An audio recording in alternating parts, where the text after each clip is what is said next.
আবার এসে বলবেন ওরা কারা, ওরা কোত্থেকে এলো।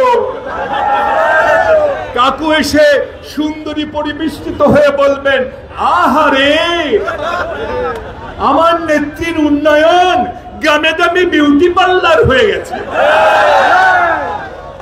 সেই দিন আর আসবে না।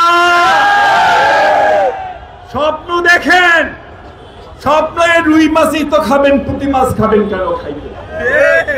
কিন্তু একটি কথা মনে রাখবেন, ওই স্বপ্নের বাস্তবায়ন যদি বাংলাদেশে করতে আসেন বা রাস্তায় নামেন, আমরা কিন্তু আর হাত গুটিয়ে বসে থাকবো না। আবার আমার কোন ভাইয়ের শরীর থেকে, কোন জুলাই যোদ্ধার শরীর থেকে যদি রক্ত ঝরে, যারা রক্ত ঝরাবে তার গায়ে কি পোশাক আছে, কি রঙের পোশাক আছে তা দেখবার টাইম কিন্তু আমাদের নাই।